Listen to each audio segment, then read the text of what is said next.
All right, and here we are now on the How to Become a Business Consulting Freelancer course from Zero to Mastery instructor, Paul Mendes from the Zero to Mastery Academy. Okay, now because over these last couple days, I dedicating his time to understand is all of these modules that I have learned, such as how to get in, how to get started building a freelance consulting career, and that includes what consulting business are, or what consulting business are, what are the tasks that a consulting business does, such as conduct research, analyze data, present results. So once you know what consulting business is, you align yourself with a profitable niche and you create an offer. Now it is time to put all of that as practice to get some real feedback from the market.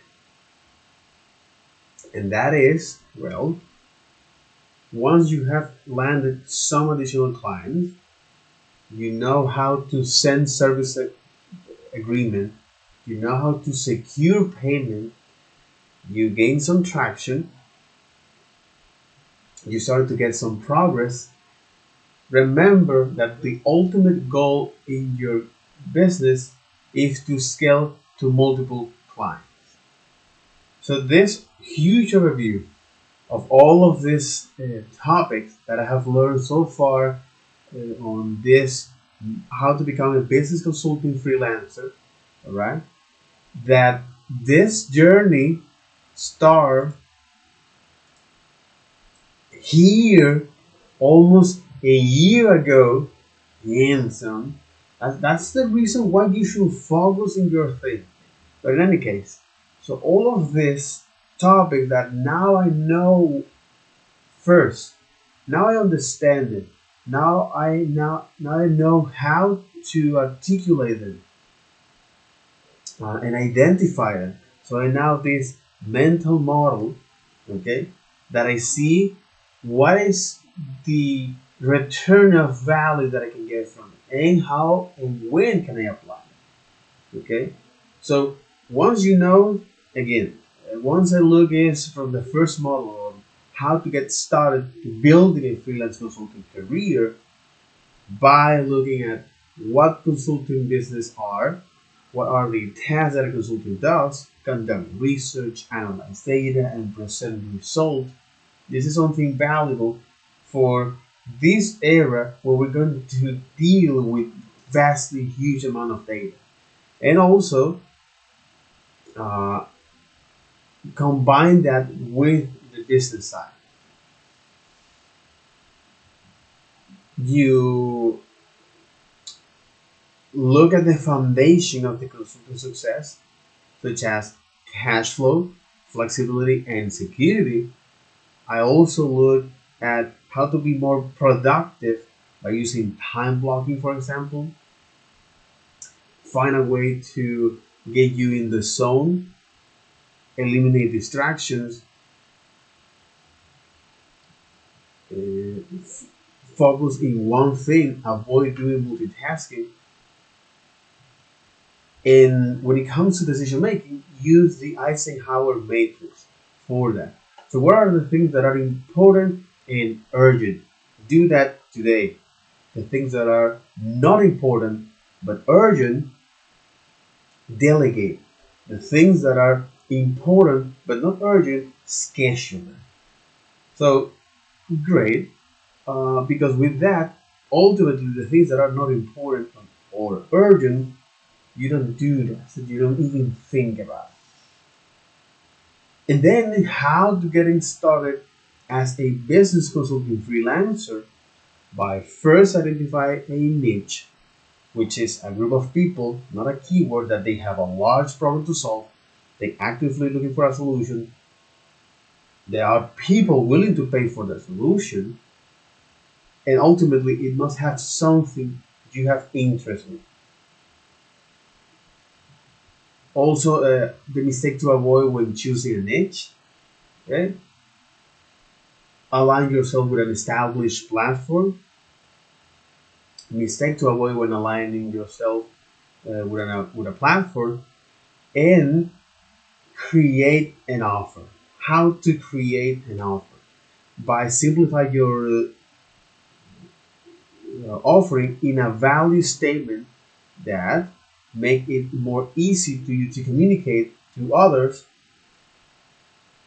uh, what are the problems you solve, and then also look at how you can price your service, you know, per hour or monthly, per hour or per milestone. Okay, and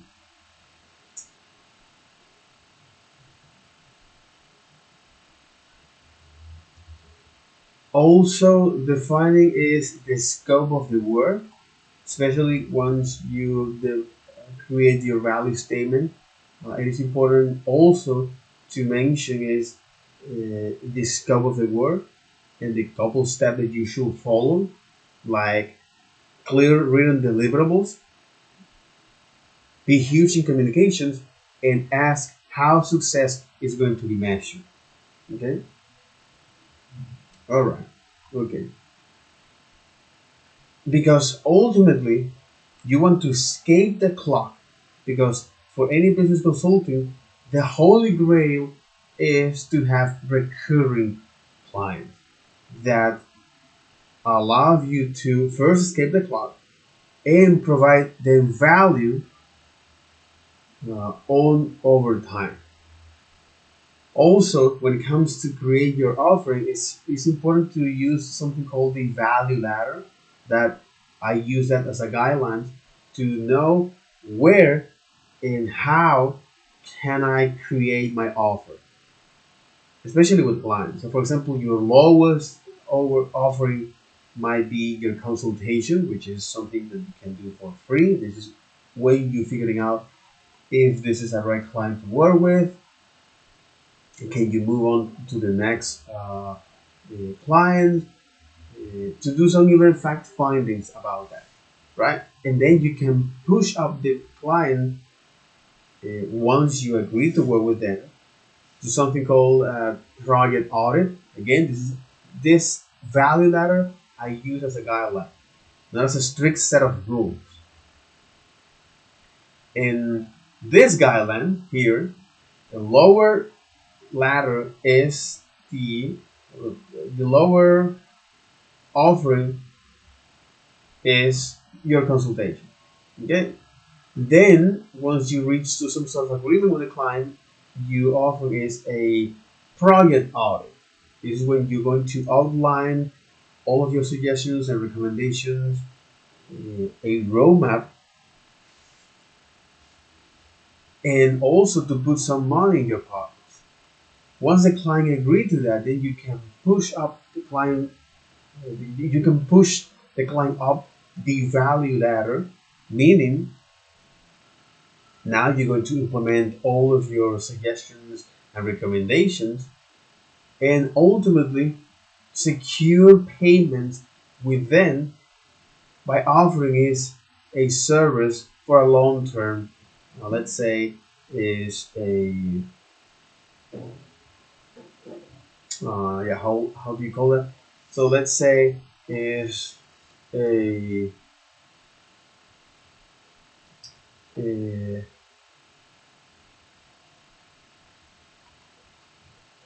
a monthly subscription for your service, right?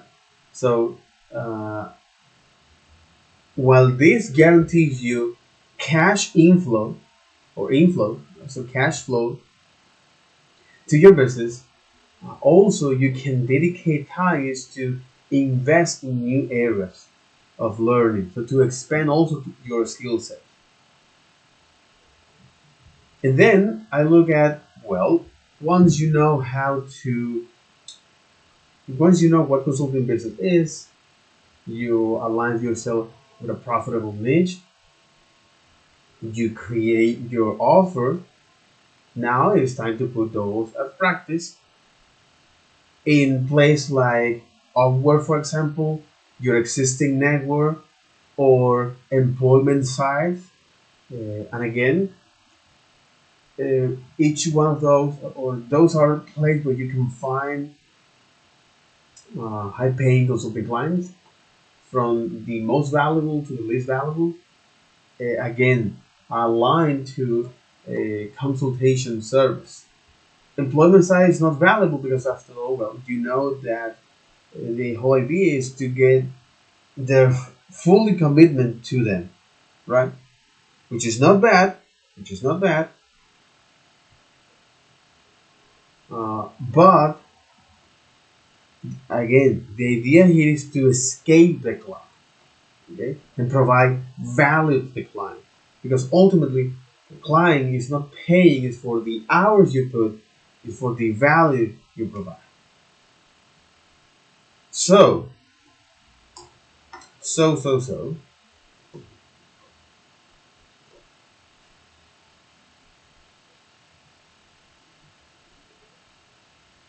Once I look at those places where you can find clients, also the importance of have a great record for every single interaction that you have with a prospect, sales leads, or a client. Why? Because this will help you, especially when you get started to get busy, and to develop that business relationship by keep tracking all of your interactions that you have, and also get full visibility of your sales funnel, so you can rely on platforms such as HubSpot, for example. So I saw how to use HubSpot and some consultation tips to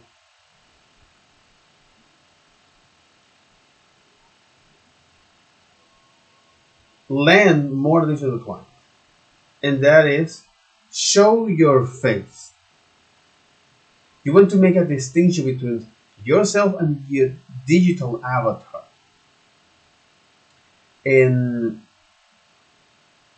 don't forget that this is a numbers game. So remember that having a business is something that you need to really have a thick skin for that. And always ask yourself, what I'm doing right now, and am I putting myself in the best possible position to move on? Exactly. So what I'm doing right now is learning about how to become a business consulting freelancer. Great. And also, I look at the consultation sell tips to land more additional clients, such as use speed, listen more, because this is a very underrated skill that most freelancer and consultants go on talk about themselves, why they're a good fit for the job that they're applying to, any past experience that they have similar to the job they're applying to, but they forgot to listen to the client, reading between lines. Perhaps the client is not telling you the truth, reading their body language. And the idea is that the more you're able to do that, you can use all of those fact findings to kind of guide you where the conversation is heading, and from there, land more additional clients. Also, it's important to use speed, as I mentioned before, and a solution selling process, meaning that instead of focusing on the project that you're working on, focus is on the solution that you bring here. So the client needs to understand that when they work with you, it's going to pass you through a transformation, and that transformation is guiding you to the process of solving that issue, right? This is something also important to let the client understand. And the other is add free value.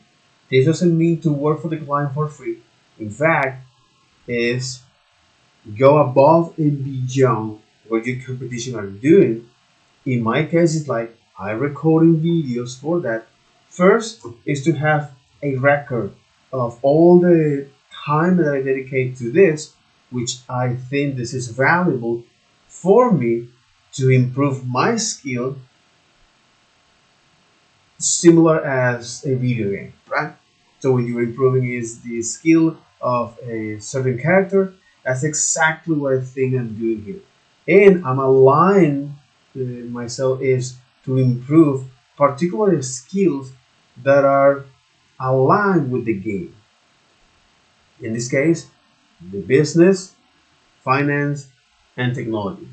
So once I have some capitalization, okay, I can move on to improve other skills. But right now, well, I am dedicated to this course. Okay. The other thing is that the solution selling process is something that you put this Google lens, you put this business lens. I mean, you put this business lens, and you see yourself as the missing piece to complete the client puzzle, meaning to solve their problems. So by looking at the solution selling process, okay, where the idea is diagnosing the need of a prospect and then recommend the right product or service to solve the challenge that they have. Okay, so the key takeaway of that process is that this is not only for identify or diagnose needs, but also opportunities. Two things important here. Also is uh, that you need to look up for problems that you can solve, right? And in any business, or this is especially for any business to business B2B relationship, where they have a sell method with sell leads, prospect, or clients that they need a tailored solution. This is essentially and especially good for that. Okay. However, I'm going to make a quick pause here because the solution selling process is focused on this tailored solution, okay, for any client, prospect, or sale leads, right? Most businesses are worthless because they offer a lot of customized service or product, especially service. They offer a lot of customized service that are not scalable, and that's what happened. And this is something that mentioned. So Alex Ramosi mentioned that, right?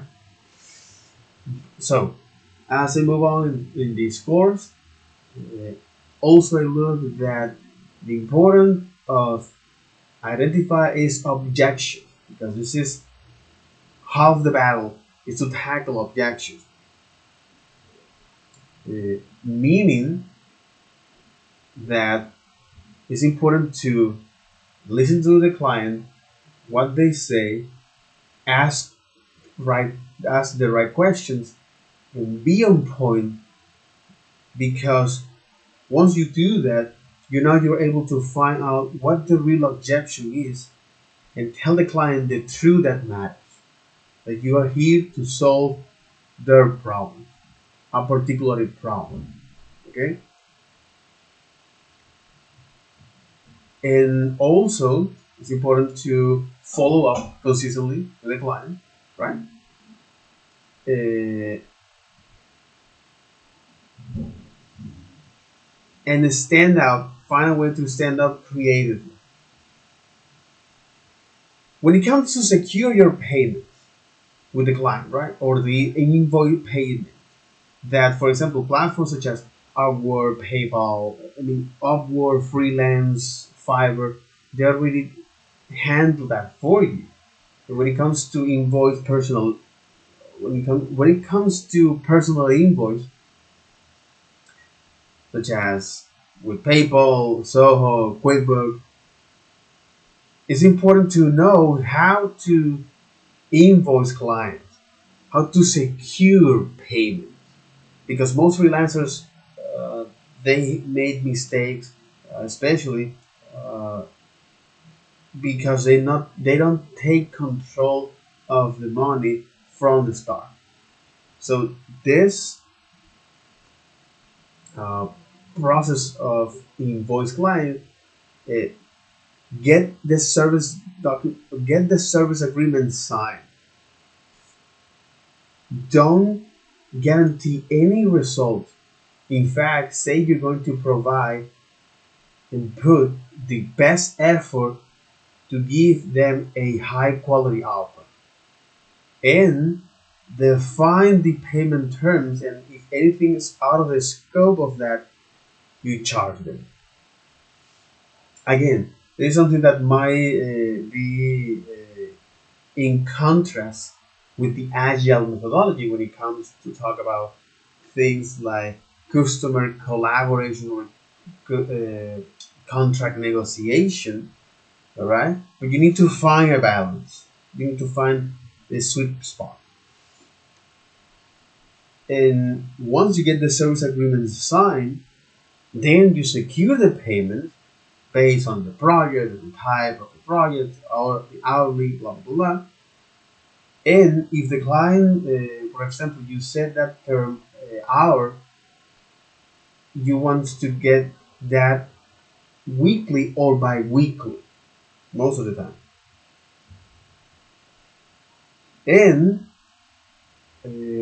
if the project is set per milestone, and if the client you ask for a 50% upfront payment, and it comes with some excuse, you indicate then that you are not able to work with that, uh, because as long as we not secure the payment, I can't start working on that. Once you secure the payment, now it's time to offering is your consulting service. Okay, okay, cool, cool. Now, once I look at this, all right, and to understand also how to invoice, an example of how to invoice clients using QuickBooks, for example. I already have some experience with that. So the thing here is, um,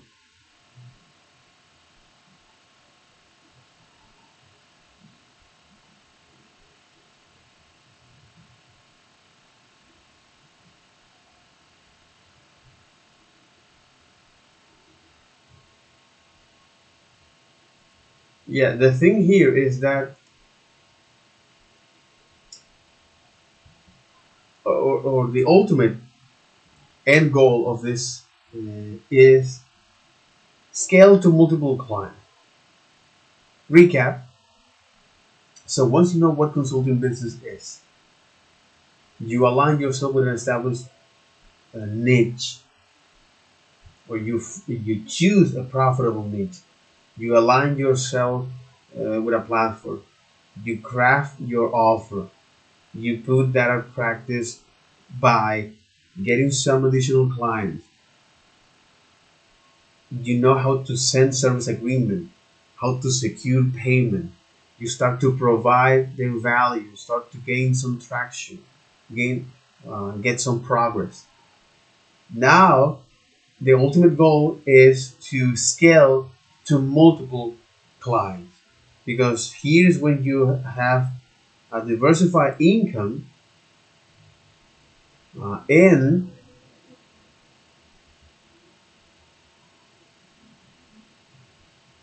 yeah, this is when you have this is when you have a diversified income that comes from different companies, industry, that serve you as a way to generate cash flow and to grow your business. So remember that referrals are the key to success.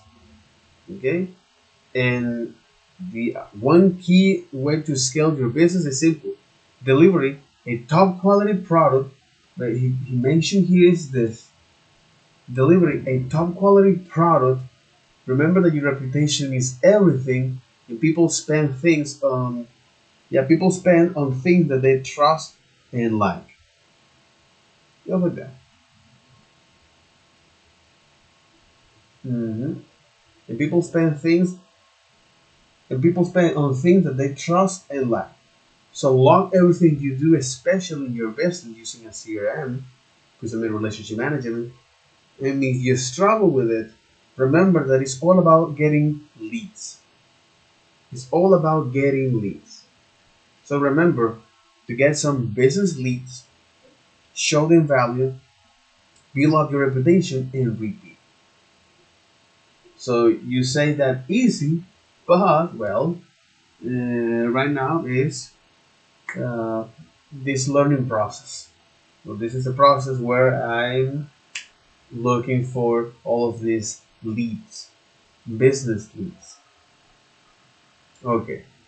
Then the section 4 is that okay. So now that you know all of these things, okay. And the section 4 is how to conduct proper research as a freelance consultant, and the importance of that, and gather quality data, because data is incredibly powerful because it allows you to inform, persuade, reinforce your point of view, but also can be misleading. And especially when you're conducting a research for a consulting project, it's important to first identify different source from the most valuable to the least valuable to gather quality data. And this is first party data. This is data that come from the company, and they usually make you sign an NDA agreement because it's confidential. So gather and look back. So gather all the historical data in as far back as they have to decide or to look what they have done in the past and to help you influence mm, your decision and recommendation. The other set of or the other source type is the second party data. This is from trust sources, and they have a credible reputation. They are not anonymous. They might be behind a paywall or not. They have a great record, research report, peer review, and you want to take two notes from the first and the second party data, and then the third party data, the least valuable, from aggregate sources, because you cannot verify or you cannot verify the quality of this data, perhaps because they are behind some paywall, uh, or you cannot identify what the author is, right? So okay, this is from the gathering quality data. When it comes to how to conduct a research, okay, first remember that the perspective is key here. Play devil's advocate with you uh, by looking things at different point of view, different perspectives. So remember, uh, things are not always black or white.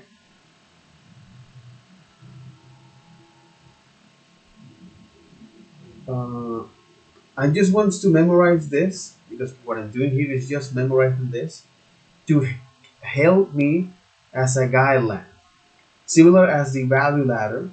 Okay, that I look now not as a set of rules, but a set of guidelines similar to this. So when it comes to conduct a research, analyze them from different perspectives, play devil advocates with you, okay? Gather as much relevant information as possible, take notes and keep record of every source you obtain, okay? So gather quality, relevant information, data, take notes and keep record of every source you obtain. Remember to evaluate the quality of each source. So uh, you ask yourself, is this come from an anonymous source? Find out who the author really is. Some additional quality control, perhaps when you're looking for data in a website, they have what? Some poor grammar, or the website is not UH, or something feels a little fishy. They have poor visual representation. And don't forget to circle back to client for additional info. And then I begin to look at this case of study here, right? The case of study here.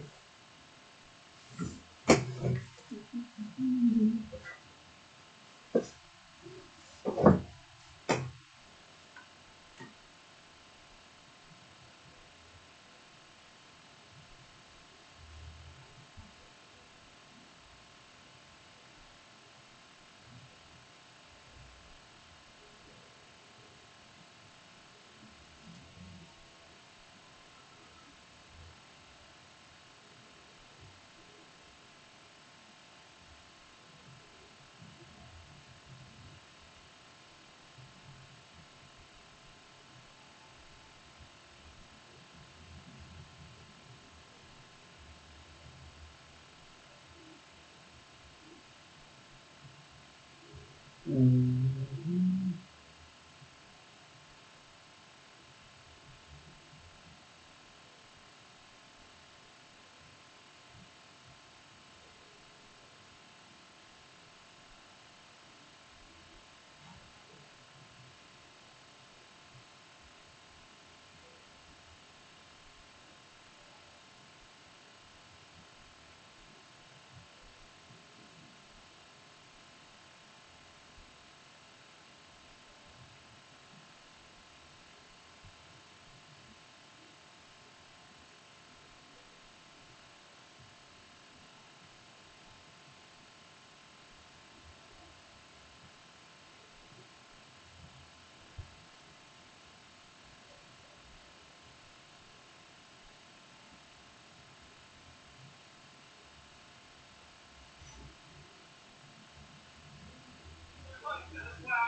no, no.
Mm,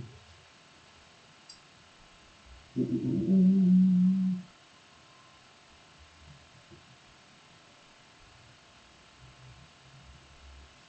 Okay. So on that, I'm going to. So that'll be all for this video. Take care. Bye bye.